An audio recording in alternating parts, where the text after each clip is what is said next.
2시간 전에 마감한 트레이더가 생생하게 전하는 글로벌 마켓 리뷰 델타1입니다. 나스닥 드디어 종가상으로 13,000포인트를 넘겼습니다. 그러나 아시아는 영 힘이 없었죠. 그렇다고 해서 폭락도 아니고 대응하기가 참 어려운 흐름이었는데요. 게다가 이번 주는 FOMC에 모두들 집중하고 있죠. 그래도 빅 이벤트를 앞두고 시장이 하루하루 생성하는 궤적을 따라가다 보면 전체 분위기를 파악할 수가 있게 됩니다. 자세한 시황 아시아 세션부터 갑니다. 코스피는 강보합 출발 이후 외국인이 강한 선물 매도를 쏟아내면서 순식간에 412.5까지 밀렸습니다. 장 시작하자마자 15분도 안 돼서 2,000계약이 넘는 선물 매도를 외국인이 쏟아냈는데 의외로 외국인이 현물 매도는 처음에 얼마 쏟지 않았습니다. 아마 외국인이 현물도 처음부터 매도가 그렇게 나왔다면 시장이 제법 크게 밀렸을 텐데 어쨌든 초반에는 선물 매도만 나오면서 다들 그냥 현물은 매도를 안 하네? 라고 멍 때리고 쳐다본 정도였습니다. 만기가 지난 지 얼마 되지 않은 상황이라서 옵션 가격이 정상적이지 않기 때문에 월물 초에는 먼 외가격을 제외하고는 등 내가격들은 거래하기가 참 힘들죠. 그리고 변동성 매도자들은 이 외가격부터 조여갑니다.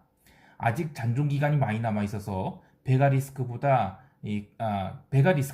감마 리스크보다 더 큰 상황인데 배가 리스크는 뭐 양쪽 옵션을 다 사줘버리면 되는 것이고 한 번 죽기 시작한 변동성은 추세로 죽는 편이기 때문에 정말 심각한 상황이 아닌 이상은 배가 리스크는 평소에도 무시해도 됩니다. 너무 어려운 이야기를 했는데 어쨌든 아침에 그 외국인이 선물 매도를 확 때렸을 때 쫄 필요가 별로 없다는 것입니다. 그렇게 첫 10분에 바닥을 찍고 나서는 30분 만에 시장이 싹 기어 올라 버리죠. 아니 그러면 외국인이 선물 매도한 것은 헛짓이 아니었냐 하실 수 있는데요. 그렇진 않습니다. 가령 오늘 우리가 주식을 10만 주를 팔아야 된다라고 하면 평소 그 거래량이 10만 주, 20만 주밖에 안 돼요. 그러면 어떻게 하겠어요? 장 초반에 일단은 초반에 어느 정도 50% 이상, 그러니까 5만 주를 때리고 그 다음에 장중에 한 2만 주 때리고 장 마감에 한 3만 주 때리면서 그런 식으로 이제 나눠서 때려야겠죠. 근데 어쨌든 초반에는 최소 5만 주는 말려야 된다는 겁니다. 그러면 당연히 시장이 일시적인 충격을 받을 거예요. 그런데 그 일시적인 충격이 끝나고 나서 그 주식이 반등하면 반등 나온 대로도 살살살살 매도를 하면서 일시적으로는 슈팅도 용인할 것입니다.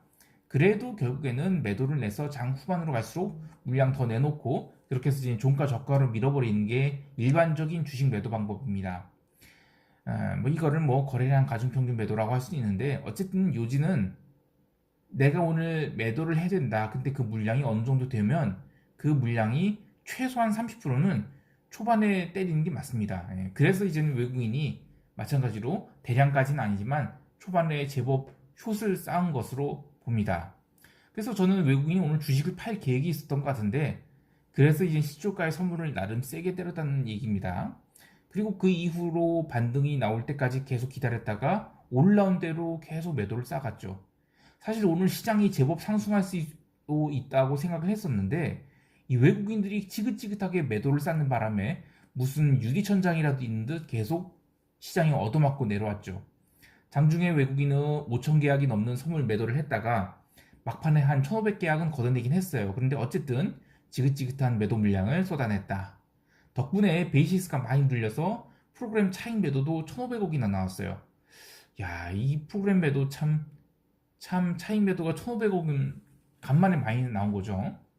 비차익 매도도 무려 4,500억이 나왔고요. 근데 어쨌든 이거는 그냥 원래 계획된 매물이었던 것 같습니다. 그리고 실제로 한국 시장에 대한 비관적 뷰로 매도 물량이 나온 것은 같지는 않기 때문에 저는 우려할 일은 아니라고 보고요. 그리고 오늘 대부분이 헤드라인에서 이야기하고 있는 게 연기금 매수 1,100억인데 이건 긍정적인 부분은 맞아요. 다만 언제 어느 시점에서 어떤 형태로 들어왔느냐가 중요한데 오늘은 이 장 초반부터 매도 같은 거 거의 없었고 그냥 꾸준하게 매수가 들어왔죠. 근데 그런 것은 이 지수 방어용이 아닙니다. 그냥 저는 포지션 조정에 의한 매수로 보이고요. 그래서 이게 매일 추세적으로 연기금이 매수할 것 같지는 않습니다. 사실 연기금 매수가 시장에 가장 효과적으로 개입하는 그런 모습은 장이 많이 눌린 날에 5장에서 이제 5장 들어서 매수가 들어올 때 그때 가장 확실하게 시장에 영향을 미치죠. 뭐 트레이딩 할 때 보면 하락장에서 이 아래 꼬리들을 만드는 주체들이 대부분 연기금 매수입니다. 연기금이 그렇게 적절하게 시장의 하락 기운을 끊어놓으면 상승으로 바로 전환되지 못하더라도 공포를 완화시키는 데 도움이 되고 또 유동성 공급 측면에서도 큰 도움이 되죠. 그런데 이제 오늘처럼 장 초반부터 연기금이 꾸준히 매수를 했는데 들어온 양이 고작 1,100억? 이거는 시장에 어떤 영향을 거의 미치지 못하게 됩니다. 그래서 오늘 연기금 매수에 대해서는 큰 의미를 부여하기는 어려워 보입니다. 또 하나 아시아 세션에서 이 중국 산업 생산과 소매 판매가 컨센서스보다 잘 나왔죠. 그러면서 이제 홍콩이 초반에 뭐 1.2%를 빠르게 달렸었는데 딱 그게 전부였습니다. 코스피 시장은 홍콩 반등에도 불구하고 플러스권으로 제대로 달리지 못했어요. 그리고 오히려 홍콩이 고점 찍고 하락할 때 그 하락분만 반영을 했죠. 그래서 저는 이제 우리 시장 대형주, 특히 반도체주가 지금 계속 며칠이 뭐예요? 거의 한 2주 이상 음봉이 나고 있는데 반도체가 장대 양봉이 나오기 전에는 우리 시장이 의미 있는 상승하기는 좀 힘들어 보인다.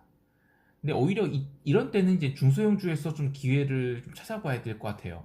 어쨌든 시장이 약하다. 그렇게 결론을 내리고 그렇다고 해서 품매수는 절대 아니고 상승 모멘텀을 계속 찾아야 되는데 연기금 매수가 상승 모멘텀은 아니다. 뭐 이렇게만 정리하겠습니다. 자, 여기까지 하고 유럽 갑니다. 유럽은 오늘 간만에 조정을 보였어요. 지난 주말에 아랫골이 달아놓은 상황이라서 이 주초에 조정을 주는 게 뭐 아주 자연스러웠습니다. 근데 조정과 함께 어떤 일들이 있었는지가 중요하죠. 우선 조정은 영국이 가장 먼저 얻어맞아서 마이너스 1% 찍었고 그 뒤로 독일도 이제 마이너스 1%를 찍는데 다행스럽게도 조정이 나오면서 변동성은 거의 늘어나질 않았어요. 그러니까 이 시장이 이 조정을 아주 자연스러운 것으로 받아들이고 있다는 의미입니다. 물론 조정이 나오면서 달러 강세가 잠깐 나타나기도 했는데 이것도 의미 있는 흐름은 아니었습니다.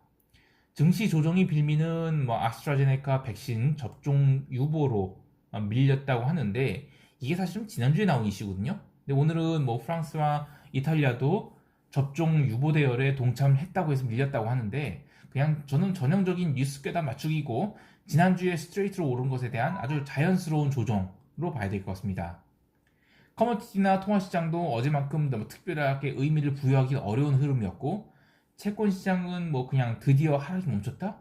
그 정도로 봐야 되겠습니다. 하여튼 유럽 시장은 그냥 아주 자연스러운 또 조정이었어요. 이 정도로 하고 미국 세션 갑니다. 미국은 아시아 세션 초반만 해도 또 강세였어요. 그런데 이제 홍콩이 또 밀리면서 지수 선물들 음전환했고 또 나스닥 중심으로 약세가 나타났죠. 심지어 채권이 오늘은 바닥을 치고 조금씩 반등하고 있음에도 불구하고 나스닥이 약세였습니다. 자, 그렇게 해서 유럽 세션 초반에 5위평을 다시 살짝 깨기도 했는데 근데 저는 전혀 두렵지 않았던 게 그렇게 밀리면 변동성이 늘어나야 될 거 아니에요. 근데 변동성이 거의 증가하지 않았습니다. 그리고 사실상 유럽도 이 아시아 세션 초반에는 저점 찍고 또 반등을 했어요. 진짜 저점은 미국 세션 시작하고 나서 1시간 뒤에 그러니까 눌렸죠. 그래서 그렇게 유럽이 눌릴 때도 미국은 얼마 눌리지 않았기 때문에 그냥 시장이 힘이 없다라고 해야 하는 정도이지 패대기성 하락은 아니었다라고 해야 됩니다. 지금 전부 FOMC에 대해서 눈이 쏠려 있는 상태죠. 그래서 경제 지표는 전혀 신경도 안 쓰고 있는데 장 시작 전에 발표된 뉴욕 제조업 지수 컨센서스보다 잘 나왔어요. 그래서 시장은 지표가 나쁘지 않습니다. 그런데 다들 지금 채권 시장 바라보고 있는데 저는 채권 시장 뭐 그렇게 꼭 봐야 되나? 그런 생각이 들어요. 오늘 채권 시장이 멈추기만 했는데도 나스닥이 후반 들어서 숏 커버링이 나왔어요. 그러니까 그 얘기는 뭐냐면 아유 하락 아니에요. 딱 그냥 더 길게 말할 것 없이 하락 아닙니다. 유럽 마감 1시간 전에 이제 나왔던 이 하락폭이 유럽 마감할 때 모두 감아 올리게 됐는데 그 다들 유럽이 마이너스 1%대 조정을 보이고 나서 이 감아 올린 정도가 그냥 뭐 바닥에서 그냥 0.5% 이상 올라 버렸어요. 그러니까 절반 이상 반등을 한 거죠. 그러니까 그 얘기는 그 시장이 하락 같은 거 신경 안 쓰고 있다는 얘기인데요. 미국도 계속 변동성을 죽여가면서 상승합니다. 예. 그리고 그 장 마감 한 30분 남겨놓고 급등이 나오죠. 근데 이거는 다 그냥 쇼커버링이고 전반적으로 변동성이 너무 낮은 상태에서 거래량도 작았어요. 아직은 뭐 미국 시장이 뭐 폭등 뭐 이런 것은 아닙니다만 어쨌든 어제 미국 시장은 다른 거 다 볼 거 없고 변동성이 무려 8%가 감소했다는 게 이게 메인입니다. 아직 내재 변동성 20포인트를 깨지는 않았지만 유럽은 지난주에 깨서 지금 18포인트죠.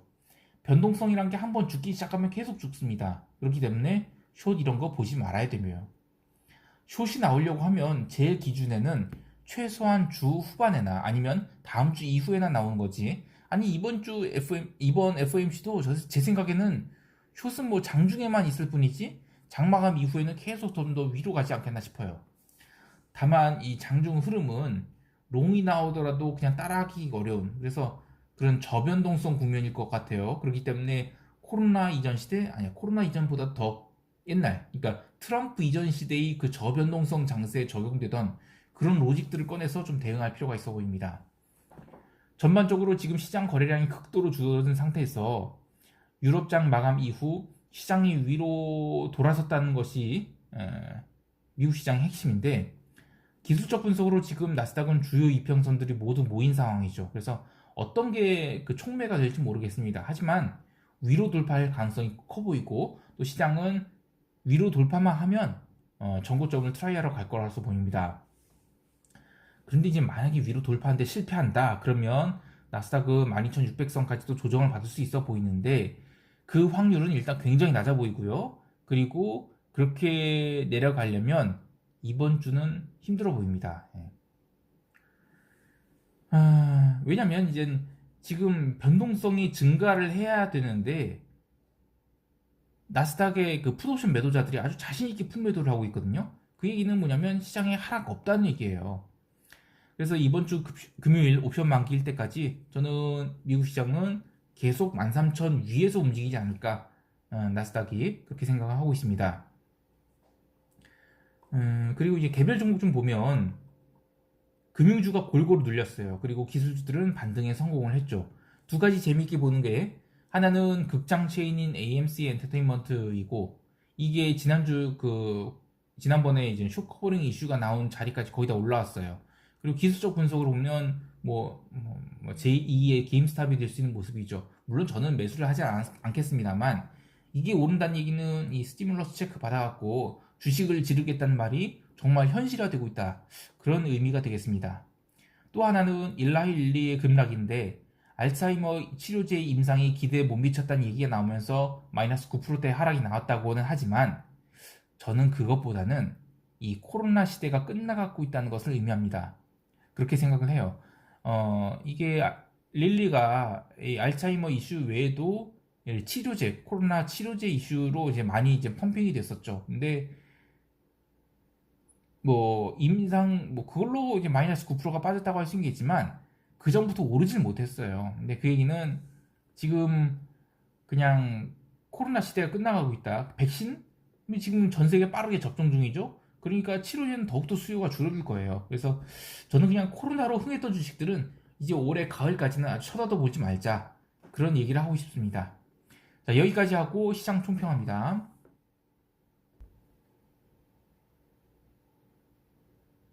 시장은 변동성이 감소 중이에요.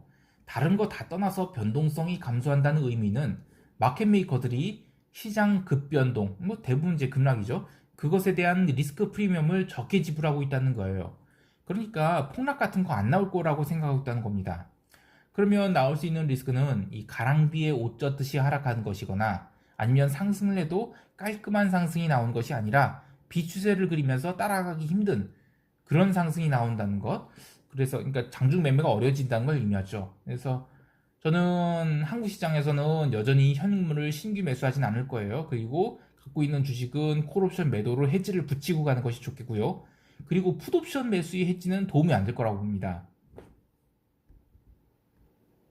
따라서 풋옵션 매수는 하지 않는 게 좋겠고요. 나스닥은 6월물도 13,000포인트를 넘긴 상황인데 저는 굳이 풋옵션 매수로 해지를 붙이지 않고 그냥 몸빵하면서 네이키드로 홀딩할 계획입니다.